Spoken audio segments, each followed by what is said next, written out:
It's now time for the news review segment here on Breakfast Daily. The Honorable Neelante Vanderpoy, National Coordinator for the District Road Improvement Program, is here.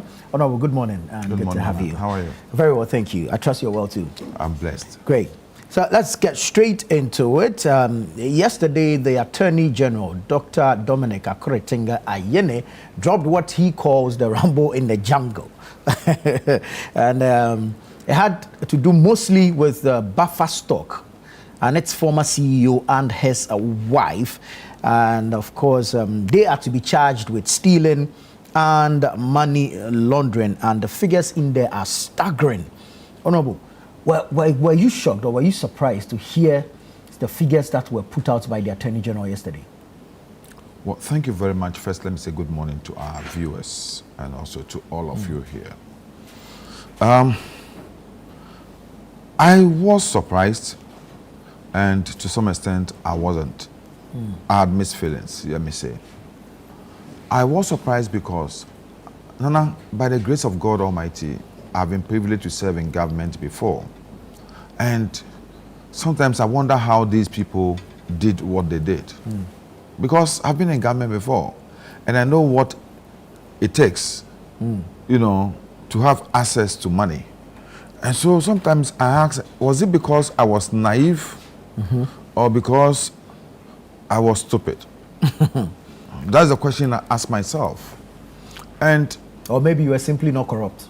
No, you see, every human being will have some, but it is about you yourself, how you were trained, how you were brought up, and objective you set for yourself as you enter that public office.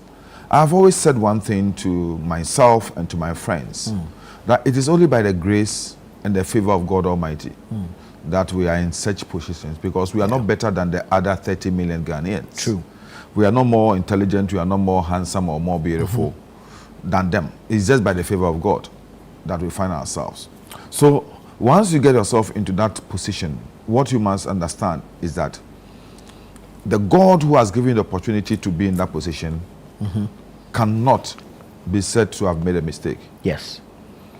And so all your actions and whatever you do must rather go to glorify that God who gave you that opportunity to serve.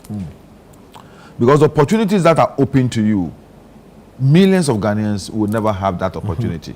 Yeah. When you are in government, there are so many doors that are open to you that hitherto you wouldn't get.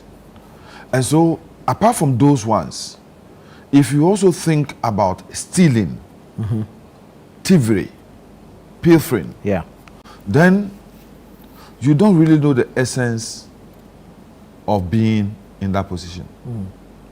And what you're actually doing is to rebel against the grace and the favor that had been bestowed on you. So when I was going to enter politics, and I talked to an uncle of mine who I knew was also into it in the past. Do you know what he told me? Look, the Vanderpoys, we are not many. Our name strikes a chord. It's a very big name. And as such, as you go out there, don't go and engage yourself in anything that will bring shame and dishonor to the family. Be careful about whatever you do. Even that opportunity to be where you are is enough to the credit of the family. And so don't go and do anything that will discredit this family. And then he told me a story. He said, have you heard of the name Justice Nkumsa before? I said, no. I said, he was one of the most brilliant politicians we had during the Nkrumah regime. He speaks English like a parrot. He was the most eloquent and the most coherent politician of the time. It was said that he even sometimes drafted Nkrumah speeches. Oh, okay. But then when we were overthrown and the commission was set up and Justice Nkumsa was brought before the commission, all his English got lost. Wow. All his English got lost. His mouth was shaking. So be careful as you go in there. Don't go and get yourself involved in anything that tomorrow when you are called before any commission or committee, you cannot explain yourself. So that has been a guiding principle. So I would say that we are all politicians, but sometimes your upbringing, your training, and the sort of objective you set for yourself before you enter politics will also determine how corrupt you will be. I would say I was surprised, seriously, as I said earlier, because it is not easy to have access to government funds the way they had. And it is not easy to create such loot and share strategic planning within governmental space, unless there is laxity on the part of leadership, unless there is official complicity. It is not easy for anyone at that level, an agency or a department or a ministry, to do what some of them did.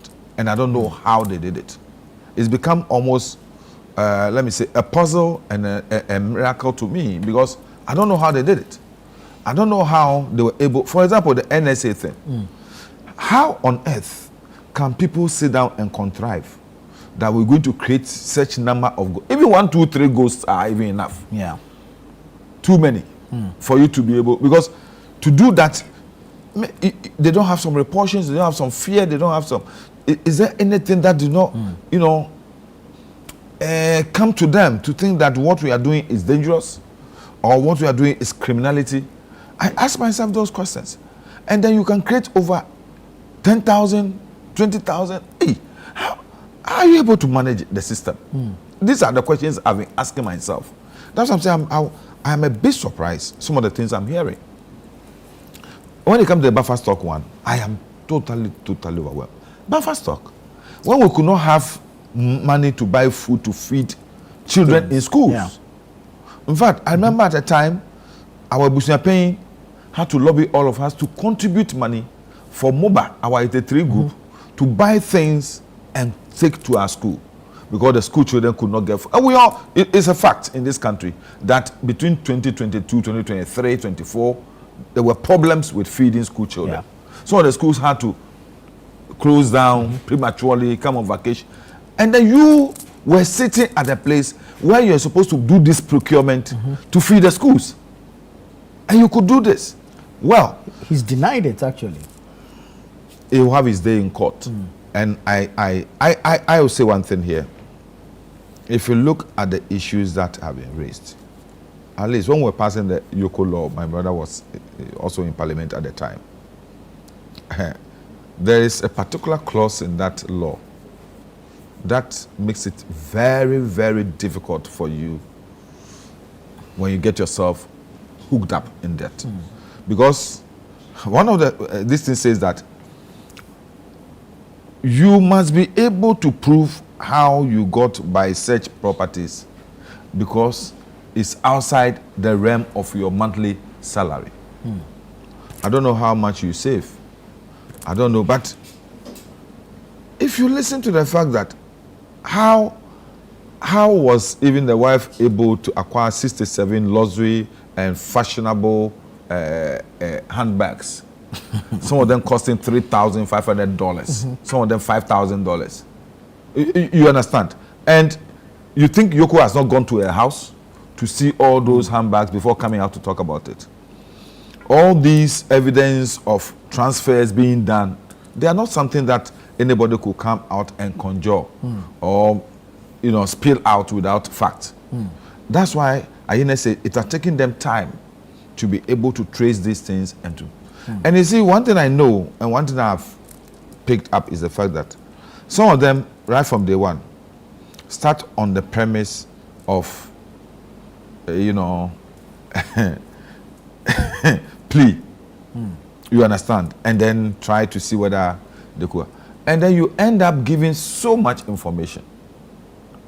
And those things, as soon as the Attorney General refuses your plea bargain, it's used as evidence against you. So some of these things, well, we heard about them long ago. I was sitting somewhere and I heard people, ordinary people, some of their own party people, you know, not anywhere, in parliament, you know, discussing and talking about, hey, sana yakoba, sana manfu akwa properties. You understand? And that person also served in government. Why is it that person's name has not been mentioned? Why is it Seth sitting here today? Why is it Seth has not been invited? So on that note, let's say good morning to you know, Seth has not been invited by former Eastern Regional Minister. Good morning. Seth has not been invited by Yoko, by Attorney General, by police, or any other person. It's about how you conducted yourself in office. Yeah. So you could deny, you can say it is not true. By the end of the day, we shall all be in the court, and we shall hear things ourselves. I remember very well when we left power, I was invited so many times to Yoko. They said I stolen money meant for Edubiasi Sports Stadium. I didn't know how I stole it. I heard on radio station somebody said I was carrying it in Ghana must go back. you understand? On your head or what? You know, I went. So many. At the end of the day, what happened? We were here when some of us were dragged to police, CID. They said we've taken double salary and all those things. And then what happened? So, well, he has denied it. I hope he will be in court. I hope he will have, not like Justice Nkumsa, but he will have the courage to be able to, the confidence to be able to defend himself. But I think that maybe leadership of government at the time did not help matters. Because you see, one thing I learned when I was in government was that there was peer check on ourselves. Our individuals, there were national security cameras on us. The life we're leading, the properties we're acquiring, and all those things. And then the old man will call you. Ni, what's the accident be or Apulaku, what's it down Ochen Castle?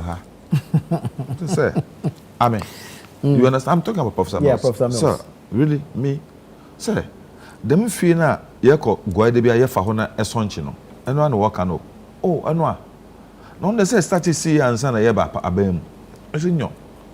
Okay, what's it? Echen Castle, Anthony, a bit me a design unkakana wa yeah.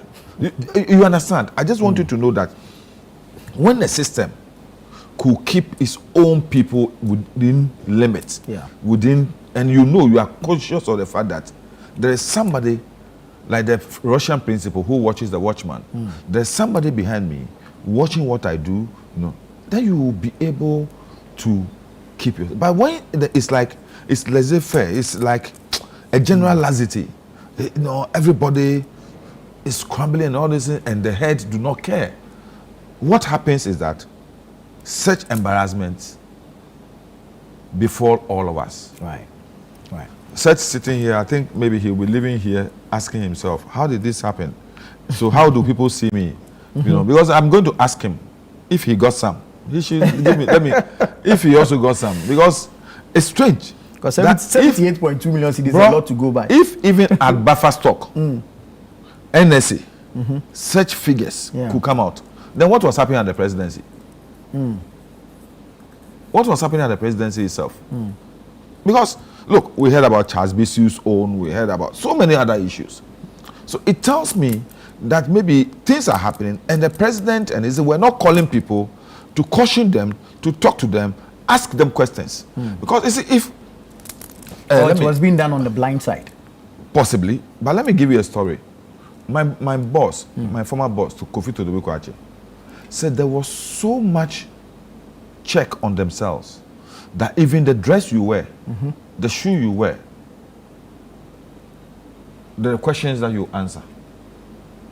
He said, for example, on his wedding anniversary, the father-in-law was magnanimous enough and gave him a gift of a Rolex watch.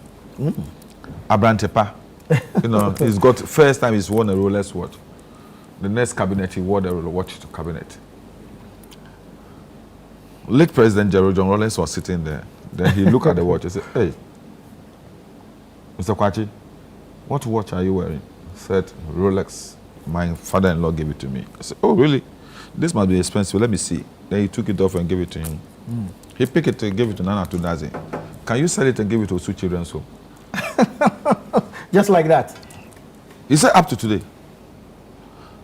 I remember there was a time when a minister of state, we were having an anniversary of the revolution at the State House. I was a commentator. My commentary position was close, so close to the presidential days. Then a minister and the wife walked in. The wife was elegantly dressed. Then the Rollins saw him, and they came a bit late. So he saw him and the wife. He looked at him, he looked at the wife. He was gorgeous, some white lace, beautiful lace. And the wife too, you know, the guns with Amejiaba. They were wearing the same material. Oh, okay. So I saw the old boy call the ADC, said he should call the minister for him. Then he came and said, he asked him a simple question. How much is this your lace? See, there, at the state function, the minister was like, and your wife want to stand. The next day, dismissed. Wow. Dismissed. You know, opulence, affluence, ostentatiousness, and all those things was almost like a curse in the government. You are not supposed to.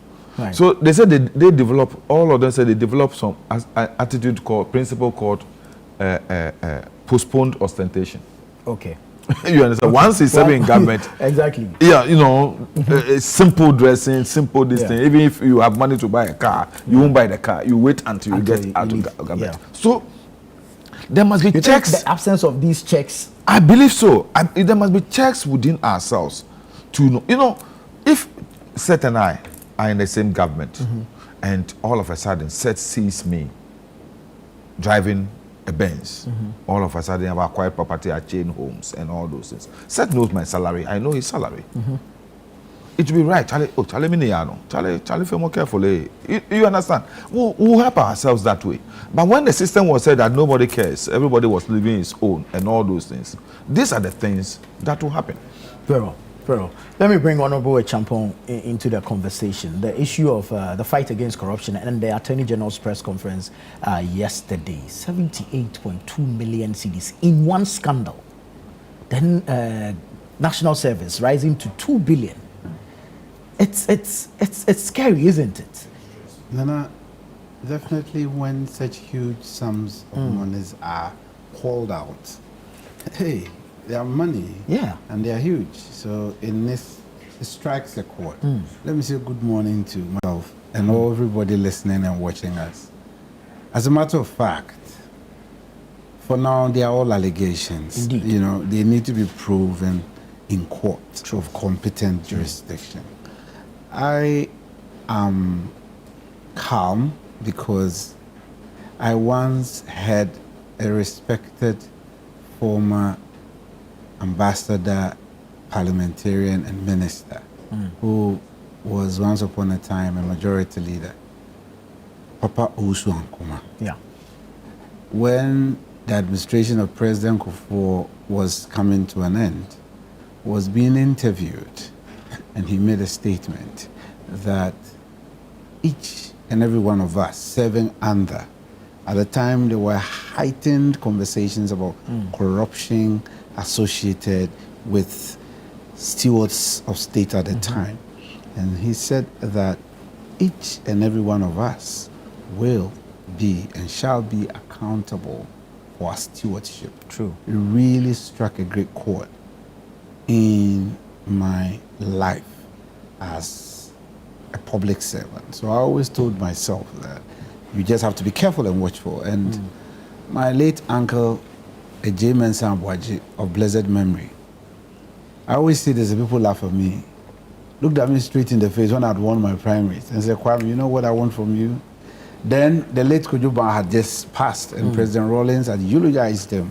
And knowing at the time, you know, he is comfortable, calmly here speaking today. At the time, it wasn't that easy speaking about the administration of Kufuor because we just started this democracy. President Rawlings had been the only one with sin. So when President Kufuor took over, and things were not same for my friends in NDC, you have no idea how tough conversations had become, how heightened and tensioned the society had become. So for President Rawlings at the time to eulogize Kojo Banredu when he had passed was really surprising to everybody. So my uncle called me and said, Kwame, all I need from you, build knowledge and leave a legacy that Ghana will remember you when you are no more, like Kojo Banredu, or the day you decide to leave office. Get yourself to be credible so that no one will be able to say a thing or other against you. I think they formed my foundation as I stepped out to do public service. Right. Now, for now, I have come to realize that my senior brother, Dominic Ayene, his style is to do media trial before getting into court. That's how I've seen him. It may be his style. I can't falter him for that, because definitely he's going to go to court with you. And like, he was courting public sympathy yesterday when I watched him, because you see, when you, that is the defect when you do this style of prosecution.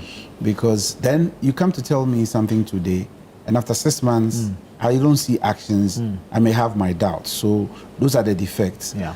I'm quite, calm, because they need to go to court.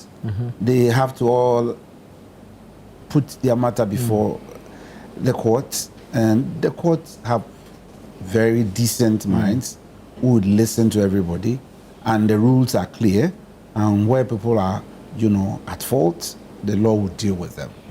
For me, my hope is in that court system. That's why I would always speak if something is going against the courts, because that is where we can all have a decent arbitration, and then we are all free from, some underhand dealings.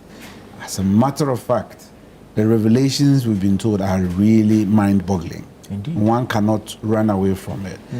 I hope and pray, because it's in the court of public opinion, it's Hanan's word against Dominic's word. Yeah. I'm just praying that they will all have their day in court, and then we would all be relaxed as a society and learn from it. I'm saying this with this impression that I wouldn't want to blame a person until they are rightly so blamed by other collective agreement, which is the courts. Because when the court says you are guilty, you are guilty. You have had your day. You have proven all that you are with. For now, the Attorney General is alleging, and certainly he would have to prove in court that these people really are guilty for the offenses he's raising against them. I think that on hindsight, I'll just counsel my senior brother that as he's building himself, he needs to hasten slowly. Rushing to the media will always come back for results. I was going to ask for your position exactly, on because what appears you to be a see, media trial. Dominic is, I don't need to lie, and he knows, I've worked with him in Parliament. He's a smart lawyer, I won't deny that, very deep. But I think his style, maybe that's how I find him, that is his style. And once you go by that style, the repercussions are there. Because the media do not understand the technicalities involved in prosecuting people. And so if you tell me today that Ni has stolen, and in my mind, if somebody steals, it's an offense. Right. That offense, the person must be pulled. And if he is not able to prove otherwise, he needs to be convicted. And once a decision is made so on him, he needs to be behind bars. If Ni still walks around a year and nothing has happened, and you come back to me in court with no knowledge of law and tell me that he will be jailed, how do I believe you? Yeah. Because water has really gone too far under the bridge. And so that style is not healthy. And in a sense, it begins to put some doubt in the minds of the society, as if collectively, those of us in public office are always shortchanging the society. Like Ni was saying, if you are privileged and you get the opportunity to sit amongst fellows who are not operating from where some of us have had the opportunity to operate from, and they're talking, or leave them. If you go to Parliament, you go and find them sitting at the tea area drinking tea together. They come out like me and me sitting here to lie to us. No. Besides us having different ideas, we are human. We are of the same nationality. We are of the same mind, but we differ in expression. Right. The way Ni expressed himself and the lines of thought are different from the way I'm putting mine. Right. So it doesn't make us enemies. We are also selling what we know and how best we can educate the lot. In short, I believe that we need to help our country. And my biggest fear is not to return this country in the days that as a child I watched, the 70s, 80s, and early 90s. By the turn, like mid of the 90s, we had started a democracy. And in fact, it started in late 80s when the assemblies were returned and we started having district assembly elections. At least it gave a sense that we were coming back into democracy. And so for me, I believe in that. It has, given birth to you and I, holding this conversation, giving second opinion to our people. I will not be here permanently and for the rest of my life. Other people will come after me and they will also express same. I think that is the way we have to grow as a nation, the way we have to grow as a people. And so as we do this, we have to be watchful so that people do not lose confidence in us. Because when I see too much unrest, I'm not settled in mind. I should be happy as a person in opposition. People being so much agitated and on the streets against government, it should speak positive to me. However, it has a different interpretation in the minds of people when they sit and hold conversations within themselves. And this is what I guard against by some of these actions. I believe the law is the law. And whoever falls foul to the law must deal with you. Because the law do not know me nor Ni. It is for all of us, our collective use. That's why our constitution, from Article 12 all through to 33, gives us all the freedoms that we want under Chapter 4. But you see, me is a smart communicator, and I give it to him. He will come and say that he can't imagine what was happening at leadership at the Jubilee House. He was the Jubilee House involved in working at the areas the gentlemen. But you don't agree the Jubilee House has oversight. You see, in government, and he knows, like I do know, it happens under President Mahama's first administration. YEA, at the time Jida. Some more practices went on.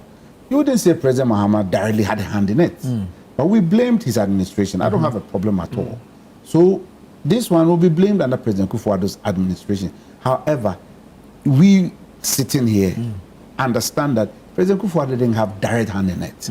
But then, by the rules and the definitions, it is in the name of President Kufuor because the Constitution vests that authority in him. And those who worked in the executive expresses same in his name. So I don't have any problem with it. But when he takes a swipe like that at my boss. Do you know how the journalists write it? Mahama's boy caught stealing. You understand? An old boy like me. They say Mahama's boy. Don't trace it back. That's the thing. So Nana's boy caught stealing. It's simple. So you've given your tabloid already. That's what we're seeking to do. Thank you very much. Thank you very much. But I dare say that for me, for now, these are all allegations. They need to go before court, and the court must prove otherwise. You see, my problem with this is that there's no allegation about you. Why would Ayine single out buffer stock? Why would Ayine single out national service? You understand? there were other ministers. There were so many other people. If we really it's about politics, we won't go after NSA people and buffer stock. You understand? If it's about politics, we'll go after the big shots. You know, especially those of them who are now trying to go into presidential primaries and all. We'll go after them. But if there's nothing, there's no stain on the person, there is no intel as to whether the person corrupted himself, why would you go on a wild goose chase?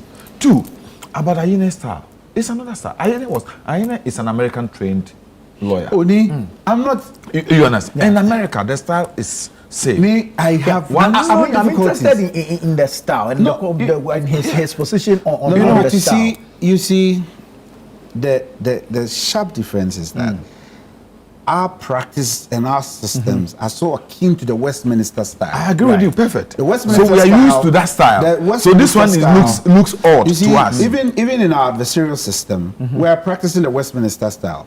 They want to go and have and then you see, he made a statement which was profound.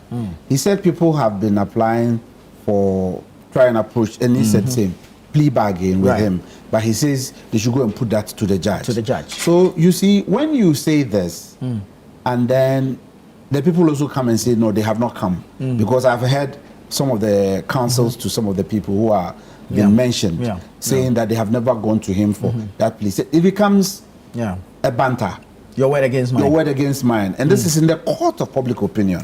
So you say that they should go and put it to the court. And whatever they want to do, they have to come before the court. That once a person is charged, it is for your own good to appear before the judge. True. If you don't, they'll bring a bench warrant that you are refusing to appear before the law. The law will deal with you, simpliciter. However, this is not America. That is why when he was courted for public sympathy, I said, you see, your style will come back and eat your tail. Exactly. That's what I had wanted to ask me about, because it looks as though this style puts pressure on you to deliver. Because now you've put it out there. I mean, if you come and tell me that 78.2 million cedis has, if you like, been misappropriated, of course, I would need answers. So, for instance, put pressure on I'll tell you, for instance, oral, at the outset, today we are being given proper definitions and details of oral. Because everybody wants recovered assets for the state. Now, at the outset, it was said it was about 21 billion. But you see, that is from court of public opinion. When an attorney general, who is so defined by our, the attorney general is the principal legal advisor to government. And he's the only minister of government whose function is defined in the constitution for us. So he comes to tell us that no, that is a bit on an overestimation. So it tells me that no, propaganda and the reality are two different things. And then I'm coming. You may. You see, yesterday I listened to my senior brother Domelevo. Domelevo is somebody I've known from Impriso. Most people would not know that Domelevo, like me, would talk about his days in a half. Domelevo is my senior brother from Impriso that I know when I was a kid. So I have that relationship with him. So he talked about how they collected facts, and to them they were doing their work. They didn't do any scrutiny, no investigation. They just collected, and then the uncle had asked him, he used the word garbage. He says, why garbage? And then he came back from his professional opinion that as an auditor, you may be giving a lot of information, and some of the information may necessarily not be true. Some may be mischievous. And so they could be described as garbage. And so all that they had may be garbage. Okay, so that is fair deal. But my concern is that if at the outset they said over 21 billion, a person who would not have the benefit of this tolerance that we've all had and we're engaging in this conversation may carry that along, that the state truly looted 21 billion. But the appointed official who speaks for the administration and whose word is the one I carry and I can take to the bank to cash, says no, that is an overestimation. So then we see where we are. So that's why I caution that we don't rush to go and speak out there. I agree with you. I agree with you. We don't rush. You see, that is the only way you give other people the opinion to say it's propaganda. But you may have the real facts, and you may have the real intention, but the style. Because if I listen to you mention these figures, I expect that by tomorrow somebody's in jail. No. Or some recoveries have been made. So it puts pressure on you, the state prosecutor. No. In situations like this, we must know that the ideal situation will have been, like he has said, what we're all used to, the Westminster style. But nothing at all tells us that it is cut in stone and this is a style our judicial or jurisprudence must take. True. You understand? This is his style. You think that by doing this, he's getting the case into a court of public opinion. But no, he's briefly giving updates on what, because the expectation, there are people who think that something must be done. And I think some this examples heightens that expectation. Yes. At the end of it all, if he goes out there and he fails, then you can hold him to it. But for now, he says the reason why the delay is for me to get a concrete evidence so that when I go to court, I wouldn't lose the case. You understand? And today he's come. He started this investigation. He said he's been running this investigation for 8 months. Now he said, I'm ready to go to court. Right. It tells you that 8 months ago, if he had told you that he was picking up evidence, he was pursuing this matter, today he has come to the conclusion that I can go to court and get judgment. That is what they want to do. Some other people will feel that no, when you do that, what you actually do, you are prejudging the person. True. But he never gave any indication to the fact that he's prejudging anyone. He said, these are the evidence we have accumulated. And the person will have his day in court. And he said, that is why if you want, say it to the judge. So you go out there and defend yourself. But me, I'm coming from the premise that, look, it is not a wild goose chase. I know Aine. And he made a statement that I wasn't a bad defensive attorney. So I wouldn't want to be a bad attorney general. He said it yesterday. He said he wasn't a bad attorney in private practice. In private practice. So now in public services. So you understand? You see, so maybe. So said, the issue is that yes, because we are not used to this style. Because we are not used to this style. That's why all of us are becoming this. I agree. No, you see, because you see, I agree with. There was an instance where he had a banter with a colleague now in Parliament on these similar allegations, and the matter has died down now. So my worry is, even if you talk about the A+ issue, no, you see, it was A+ who was accusing something. He was, but you see, because in the line of evidence. You see, because that is Dominic's style, he got a feedback. Yes, what I'm saying is that because we are not used to it. My prayer is that we want justice served for and in the interest of the people. You see, our country, our constitution is supreme. So all that we all do, we serve our constitution. And I want the interest of the constitution served. I don't serve anybody. Because even if you, Nana, will invite me to come here, you're inviting me to come here based on the instructions of what the constitution confers on you to do. So once we are going to do, how we make it work for our people. Because the constitution tells us that all the stewardships we are doing, all the services we are doing, the functions, we do it in the interest of our people. True. So if we give our people some style, and then the people are losing interest, it worries some of us. My primary concern is how people, I pray, but if it never occurs that way, that style may not have helped us. Sure. Let me say this in conclusion on this subject. I want to tell all my people that look, that can't say, oh, we are Fonsa, no, we should know what is happening. Ayena has brought up this style. We are used to an old system. Tomorrow, if we decide to, walk over,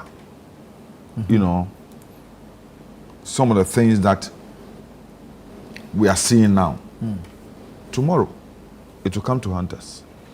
And so I want them to understand that, look, we should also be careful wherever we find ourselves.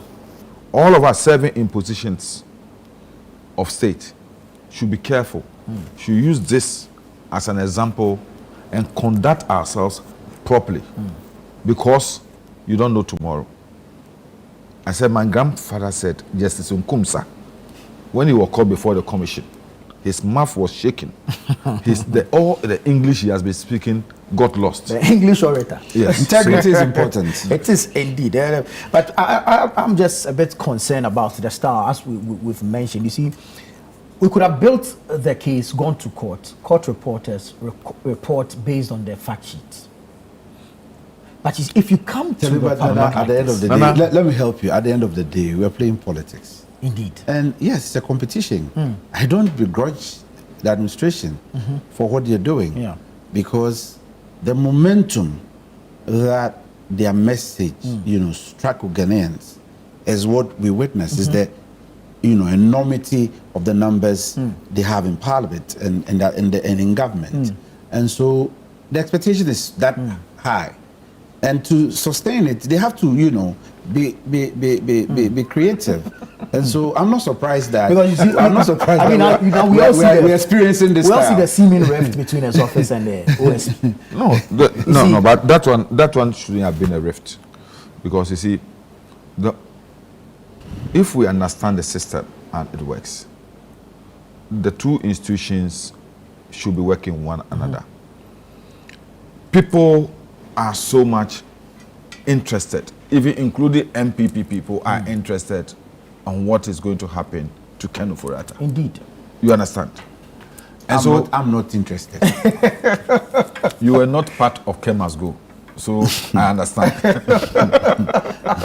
I was in parliament. Yes, if you were part of it, you would be interested. You understand? Because you want to be vindicated. So, that's why. So you see, the question to him was, what is happening about this Ken issue? And he's saying that we can extradite him to come and face it only when the OSP finishes and give us concrete evidence, because the OSP cannot apply for that. Indeed. The Attorney General has to. Has to. So he must get the evidence, and he must be convinced about the fact that this evidence, when I make the application, it will be granted.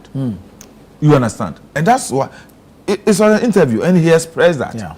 I don't think that it should have any problem with the OSP. What the OSP must do, and I think his PRO, Sami Dako, came out and said that, within a few weeks, everything is finished. Within a few weeks, we shall hand it over to the Attorney General. So that is we, the journalists, who also try to create the mischief. Attorney General at war with OSP. When I saw the banner, I said, oh, wow. You see, I don't blame I wouldn't allow me to blame the journalist and himself. He's from our stocks. I listened clearly to Deputy Attorney General Dr. Seremsai, Honorable.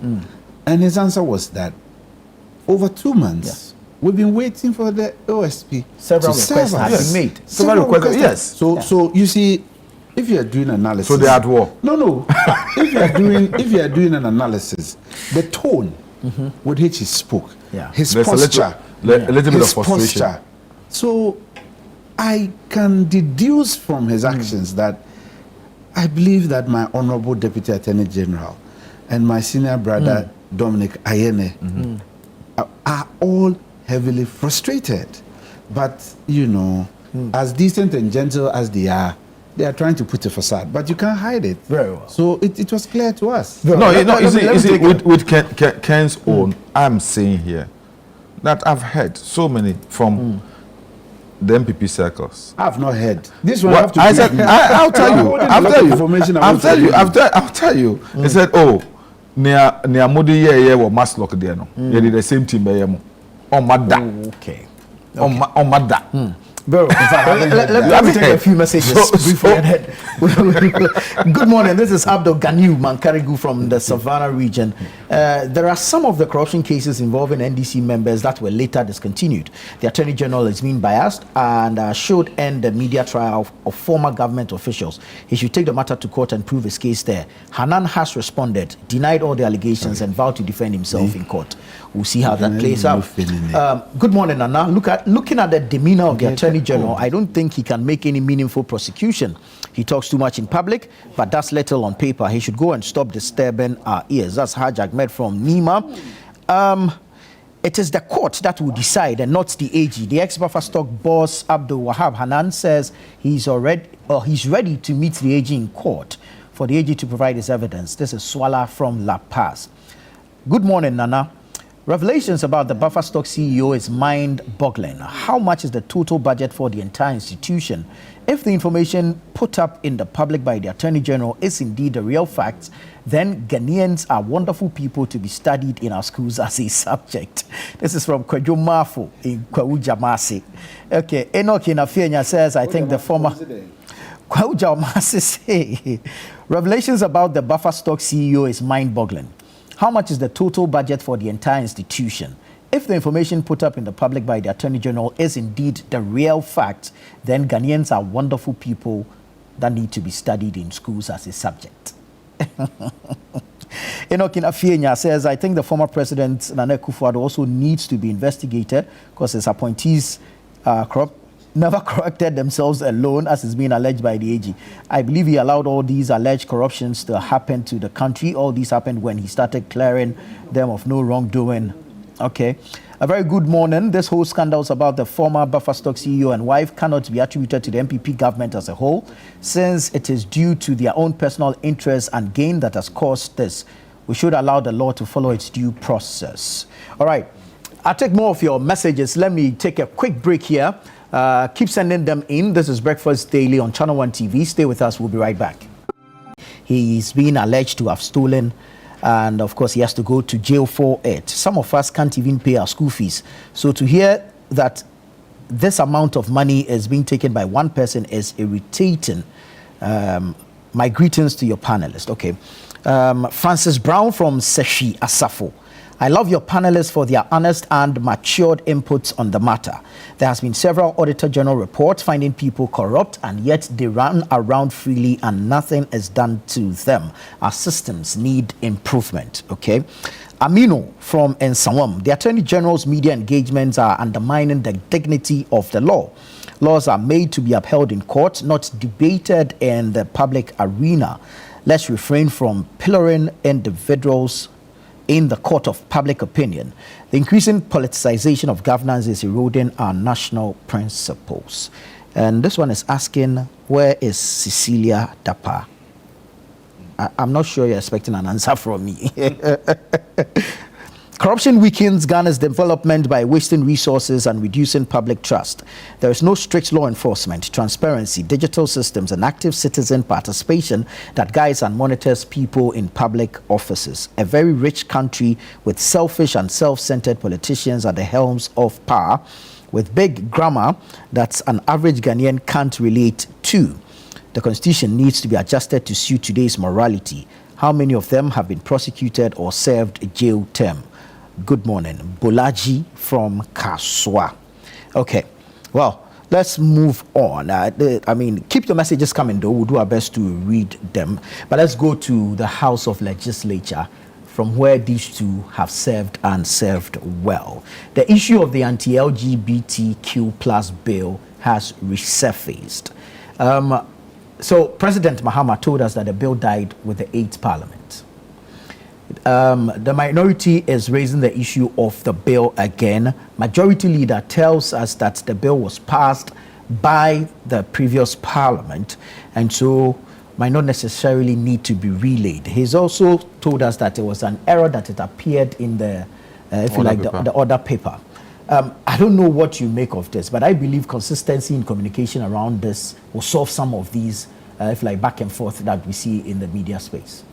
Well, I believe sincerely that the Public Affairs Department of Parliament should come out with a clear statement on the position, because the Speaker is experienced enough.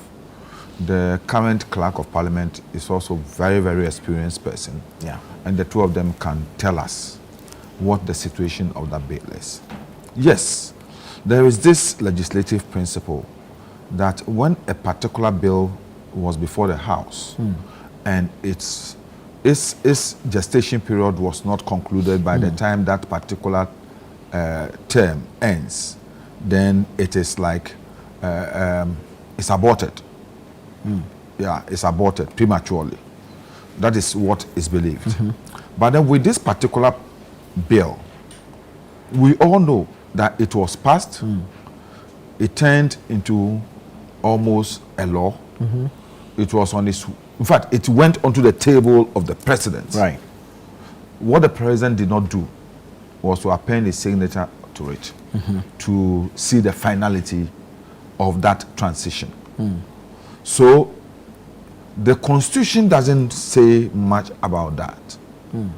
What the Constitution says is that if the law do not go through the whole process and the term ends, then that law must go through the same gestation period. Again. So I am a bit confused. Sitting here, I wouldn't want to say, because I know that so far as the process has gone through, the law has been passed in Parliament. A decision has been taken on it in Parliament. The rest is just what we call the tangentials. Because the Constitution says that if the president has a problem with the law, he must address that back to the speaker and point out what problem he has with. There was nothing like that in for this communication. What they said with that particular reason was the fact that because there was a court case, the president is unable to sign. The president did not say, I'm refusing to sign this law sent to me by Parliament because of ABC. The reason I signed was the fact that there is a court case. I think at a point we heard of issues of a financial burden that it places on the public purse. That was not said anywhere in this thing, in the communication, to Parliament. No, that was not said. The communication that came to Parliament was because there was a court case on it. Seriously, so many issues has happened before, and the famous case, is it Apollo versus the Republic or so? I've forgotten the case. And the judgment was the fact that Parliament is a master of its own rules. Okay. You understand? And as such, when Parliament is considering a particular thing, no other judicial thing can stop Parliament from enacting on its functions, his statutory function. The reason being that if you're not careful and we allow that to happen, anytime any group of people have a feeling that there is a legislation coming out of Parliament and it will not serve our interests, those who can go to court and it stop Parliament from pursuing that part. Right. You understand? That is why the court, the Supreme Court at that time, adduced that we cannot stop Parliament from doing what it has to do. So, in this particular instance, I think that I want to agree with the majority leader in saying that as far as Parliament is concerned, the law was passed. Right. So what the problem is now is for the Speaker to now say that, okay, Mr. President, this was what your predecessor said. It's been addressed. The court has given a judgment on the issue. So can you now assent to the bill, which has been passed already by Parliament? But then the president has told us that the bill died. Because the president used what he knows about the parliamentary procedure. He has been an MP before. And even suggested that it should come back as a government-sponsored bill, and so the AG should look into it. Yes, so now what Parliament can do, and that is what I believe was going to be done. The same group of people, they are in Parliament now. Sam George, Reverend Tim Fodjo, until Dela is the only one who is no more in Parliament. The group. Yeah. There's nothing much.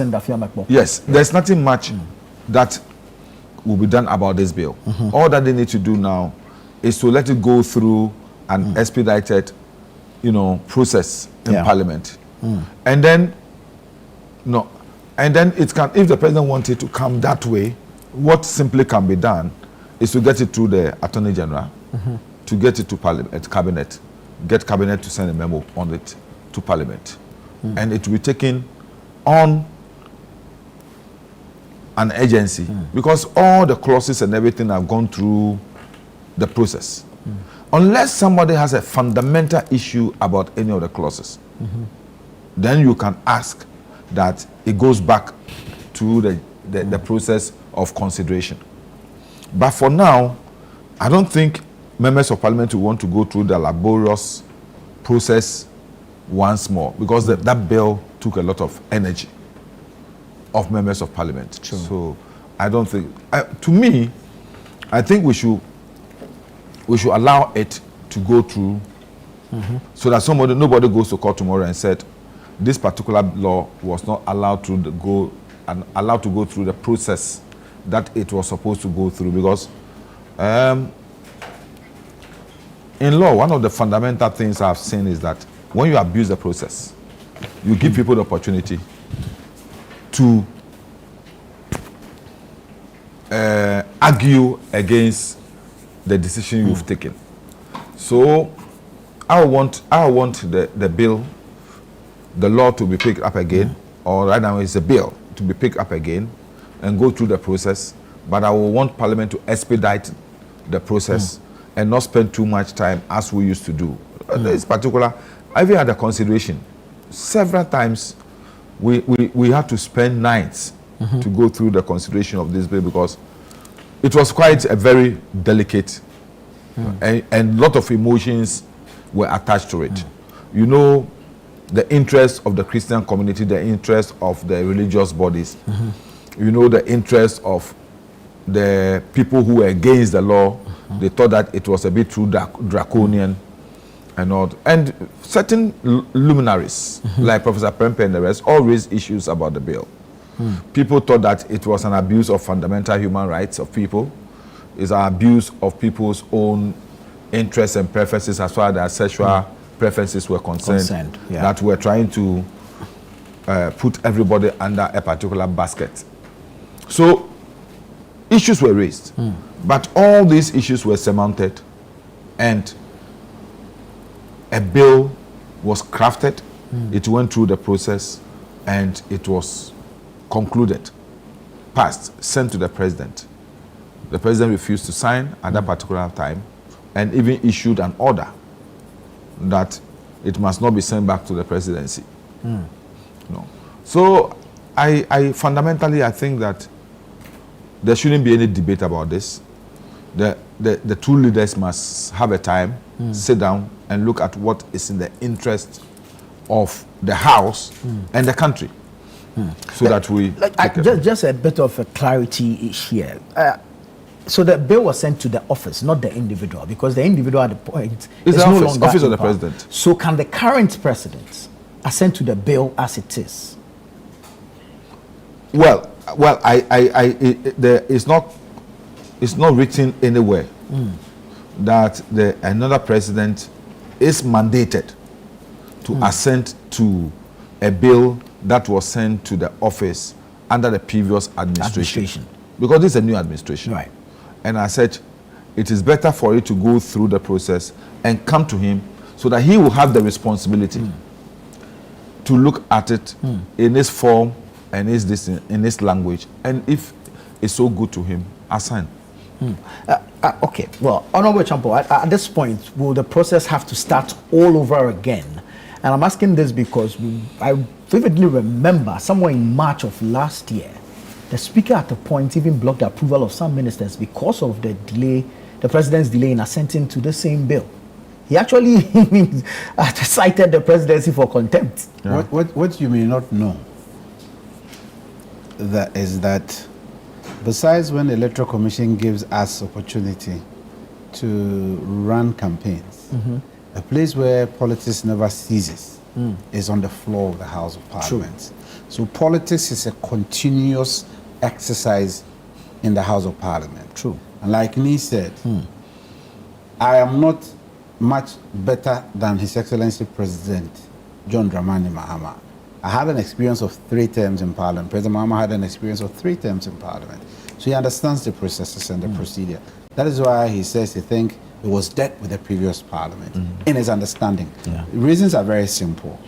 You can say clearly that a bill is fully exhaustive when it goes through the processes and it is fully assented to by the president, and then the bill becomes an act. So once you pass, and then it was caught in the middle, and it couldn't get full transmission to the presidency. You see, they are institutions. They are not just an individual. The presidency is an institution. The figure there, yes, will be the person, but he has a secretariat that works for him. So as we move along, these are some of the things we all have to learn and appreciate.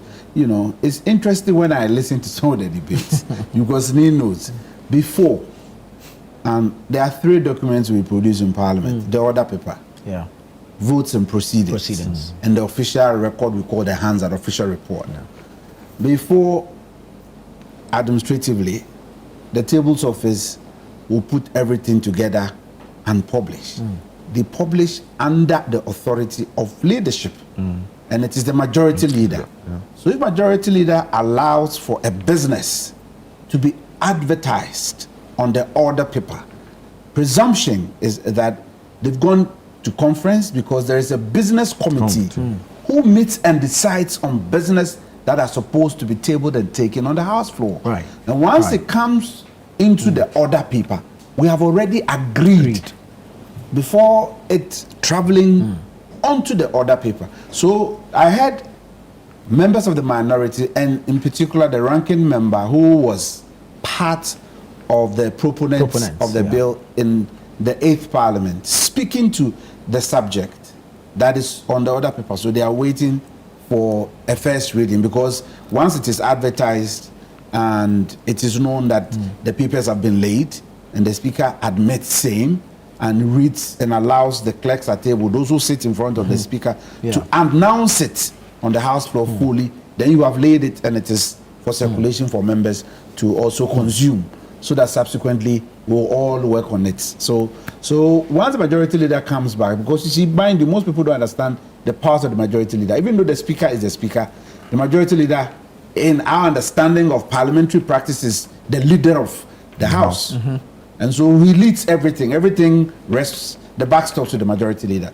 So if he says no, he's not going to do it, who am I to go and challenge him?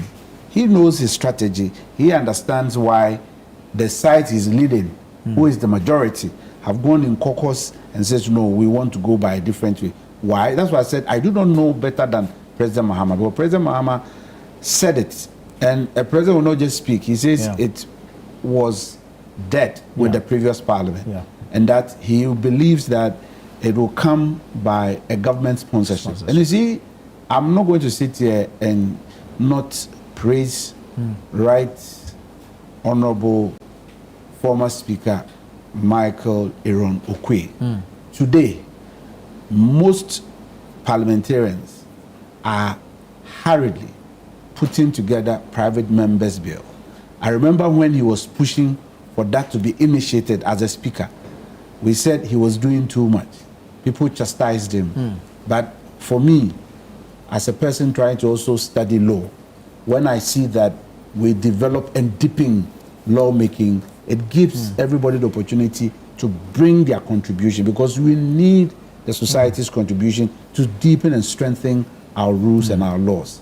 And so when I hear of private members' motion, because it was almost always defeated. In this conversation, you just told me that, why? Because anytime a private member's motion must go, before it is gazetted, the gazette is not a private fund, it's from the public purse. And who authorizes funds from the public purse? So we were not able to do private members in the 1st to 7th Parliament. It was post the 7th Parliament after Speaker Okwe had ruled and had given reasons why he made those rules, and it became part and parcels on the powers conferred on Parliament by the Constitution. And then we are now seeing that practice in our jurisprudence and in our country as we do parliamentary democracy practice. And I'm very happy. I don't want to go on the side of politics, because my friends finished us with the LGBT plus matter during the campaign, that we were anti. And you so those who knows me as a former... You were not anti. No. I wouldn't say you were anti. It's the president who didn't want to assent to it. No. Because in the house, there were people from your side who were trying to heckle me. Allow me to make my point. The president never said so. It was the processes that got an issue. But I am not too settled because I want that bill to help our society and to help our country's people. And that bill must come back. I left Parliament as the Vice President of the Parliamentary Christian Fellowship. And most of the members, in fact, all of the members that push this bill belongs to that group. And so it is something that we've been working and we worked so much on, and we believed it needed to pass. So I wouldn't want the typical politics of the House to consume that bill. Where we are heading to, we may have it being consumed by the only the person politics. the only person who was against that bill right from day one is your current minority leader. I cannot. I wasn't in from Parliament day when it one. was introduced. Yes, from day one. He opposed the bill? Yes, he, Eslausu, and one other person They are opposed not it here from to day one. defend themselves. No, but it's a fact. It's a statement of fact. When we go to the Hansard, we will see. I don't have that record. You understand? I don't have that record. Nana, tomorrow apply to Parliament and get the Hansard I don't have that record, of the so proceedings I will on not- that bill. And I'll will tell you, not- because there I will were not follow others that. in the minority, in the majority at the time, who supported, like in Team Fojo, Patrick Boama, and they did. They supported. You understand? Educhum, I was surprised because I thought that from his background as an American,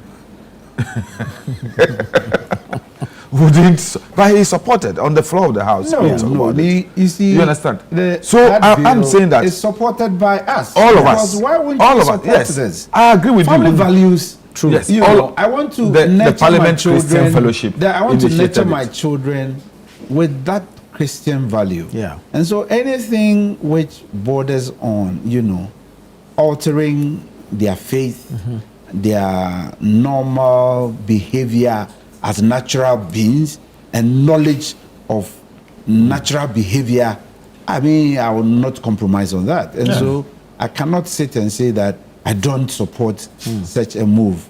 And I know the former president, an Orthodox, Anglican, definitely would not go against that law. The president promised Methodist church people, it was just Pentecost church people. It was just caught. It was just caught by. But he the didn't sign. He should have technicalities. signed. Yeah.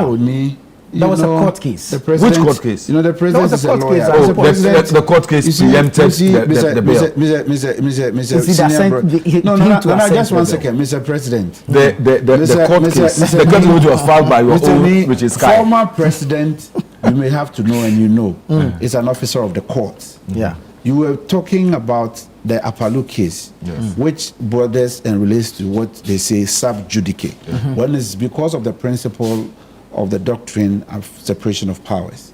We say that Parliament is independent. When it is doing a business, we don't want conflict with what is a matter which is also before the court, because we are all arms of government. So because of that decision, we wouldn't want to proceed with the matter which is in court. Else, you may not have helped the court in the discharge of her duty. Because if you take a decision in Parliament, you are also an arm of government so conferred with powers and authority. And it will not be healthy to the judiciary for also proceeding with the matter. So once the matter goes to the court, and any officer who is an officer of the court and understands the workings of the court, you cannot in any sense, gloss over that. True. So you have to appreciate the president's actions. But Anyway, see, the ball is the president suffered for his the ball is actions. I don't want. in your court now. I mean, we actually use this bill as a campaign. If Parliament so passes it today, I'm sure President Mahama will not act like President Akufo-Addo. If Parliament passes it and transmits it to his office, I know President Mahama will sign. You see, that is why I know President Mahama will sign. I know listened to him. the minority leader yesterday. That's why he said the chickens have come home to I'm roast. telling you. I know You President Mahama. understand? He If- talk about it. If you do this, then All that we need. politics- Okay, so the win. let's put politics aside. Let's pass the bill. Let it go to his table, and let's see whether he will sign or not. But your majority leader who is leading government business, Yeah. Yes, I'm saying he's that. saying that Yes. his speech is contrary to what Mr. President. No, he's said. saying that That is the essence. the bill has been passed already by Parliament. All that we need is to transmit to the president. But you and I upon deduction and knowing what we know. Yes, says that the bill has to go through We the are guided by what the Mr. President said. Yes, because we know. We are all parliamentarians. It's not exhaustive. The majority there can make a mistake. No, I haven't said otherwise. Yes, it can make a mistake. I haven't said otherwise. Even But he though still stands by his word until the contrary. Because now what he says holds. Why? He is the mouthpiece of government in the House. He leads government business. And so today, the current news, takes precedence over the former. I will always want to go with what the president said. Because he is the executive president of this country. And he says that, just as I believe, and I know from my knowledge in the House, is that once that term ends, it ends with everything that was before it at the time. The term of Parliament. Parliament. Right. And two, the bill, as we all said, did not complete its journey. Right. If the president had assented to it, fine. That one, even if he assented to it and it has not been publicized, President Mama will have publicized it. Right. But once he didn't assent to it and sent it back to Parliament, what it means is that the bill will have to go through its process and get back on the same transition period. So I will beg that leadership should meet, both sides should meet. Good. And then having the knowledge of what our laws and our Standing orders say. Yeah. They've changed the standing orders. I don't know whether they've changed That is it. That's why I don't run my mouth about standing orders. I want to go about procedures and practice that I understand. The practice, as we have had it, this is what it is, that once the life of a particular parliament ends, it ends with everything that was before it. So I think that the two leaders they must not play politics. Just to add what Nee said, all that we're saying is that, like Nee said, this parliament, the ninth parliament, cannot do a active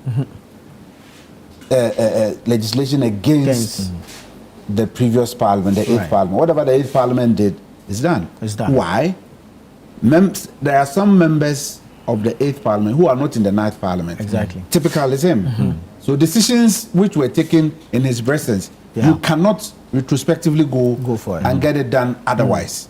So my prayer is that, like he closed on leadership, and here I could see, you see, the practice in Parliament is that the majority will always need the concurrence of the minority to proceed. Very well. And that is how people who do business with us even with the view absolute our majority. Decisions. Even with an absolute majority. The reasons are that it is supposed to be a consensus decision. True. If you don't have a consensus decision and it's a majority decision, which means there's a divide.